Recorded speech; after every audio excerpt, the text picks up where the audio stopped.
Well, good morning. This is Plant Smart Living with Farmer Fred. Really glad you could join me today out here in the vegetable garden. It's a beautiful day here the Lord has provided here in Pennsylvania, Zone 6. Well, you know, our last frost date was a couple days ago, and so today it's time to plant some warm weather crops. And today I'm going to be planting some Sangria watermelon.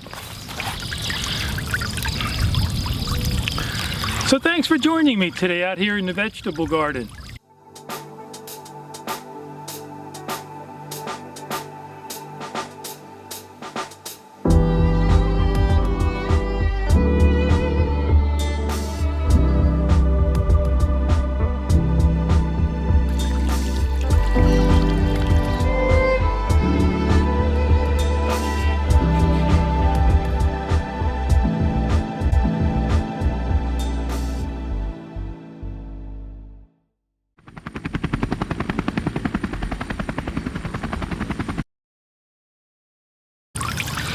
And so these are warm weather crops, the Sangria watermelon, and they like a good 6 to 8 hours of sunlight. You know, I always say the more the better.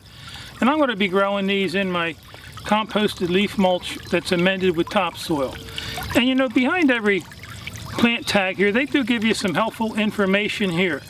It says the fruit size is 20 to 24 pounds. It matures in 87 days. And it produces lots of high quality melons with very sweet dark red flesh. And I ended up purchasing these nearby locally at Ray's Greenhouse in Telford, PA. And so I'm going to be planting these right behind me in my 4 foot by 8 foot raised garden bed. So follow me over there.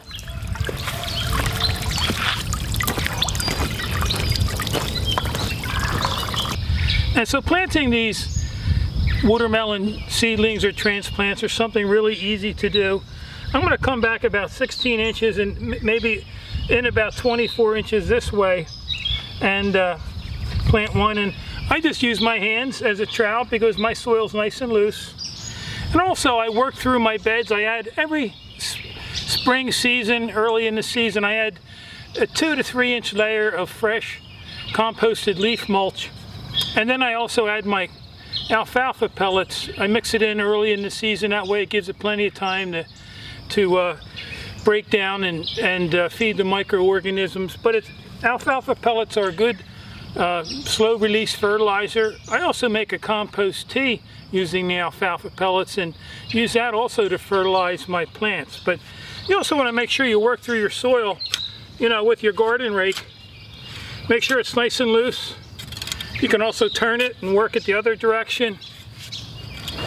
And maybe you've seen on my garden fork, I extended the handle here. I took like a 12-inch piece of 3/4 inch copper tubing and used a couple hose clamps to add to the handle. But it really helps or assists me in using this. I'm able to rock it back and forth a lot easier. But anyhow, you want to work through your soil, make sure your soil's nice and loose, because the looser the soil, the further your root systems are going to spread out, you know, and they'll be able to take up more nutrients, resulting in a healthier, stronger plant that'll produce more fruit. So anyhow, like I said, I'm going to be coming in right about here in this, right here, and I'm simply just going to, I'm actually going to be planting two here. I'm going to plant one here and then one about a foot apart. And also in my raised bed here, I have 8 foot in between my rows here, on the end here, on this one 4 foot by 32 foot bed. That way it'll allow these vines plenty of room to grow, because these vines can get anywhere from 4 to 6 feet long. And so I'm going to simply try to take one of these out of here and just plant it here. I always use my 4 fingers and just press in around the soil. And then I'm going to plant one more here. And you know, anytime you buy a seedling at a local home garden center, you want to check the root system. Never hurts to pull it out of the pack. Make sure that it's not root bound. And so these just have a nice minimal amount of roots in them. And then of course you want to keep these well watered during the growing season. And then what I'm also going to do, I get a lot of people asking me about deer or rabbits. How do I keep them out of my garden? And so right alongside me here I have a 4 foot, roughly like a 4 foot by 5 foot fence section that I'm going to cover these plants with.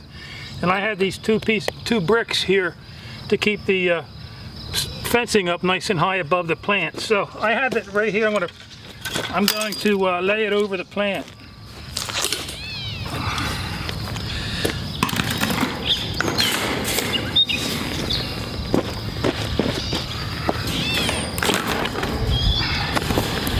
And so this is all I do. I just cover it with these are 2 inch by 4 inch holes here. I had these scraps left over from a big roll. And so I cover most of my plants when they're small like this. Once they get close to, they get a lot taller or larger, then I take these off. This will also keep the rabbits off my plants. And I also take some chicken wire and make round cages. The chicken wire is about 12 inches high and about 16 inches in diameter. I'll also put those around the plants to keep rabbits off. But here in Pennsylvania we're going to have a nice warm week, and so these melons, being warm weather crops, they're just going to love this warm weather. And so also you might want to occasionally fertilize these plants during the growing season. I hope this video is able to give you some ideas on how you can plant your watermelon out in your garden. And if you have any questions or comments, feel free to leave them in the section below. And you can also visit us at plantsmartliving.com. And there you can learn more about gardening and also how you can reclaim your health by adopting a whole food, plant-based lifestyle. I hope you have a wonderful day today. So until next time, this is Plant Smart Living with Farmer Fred.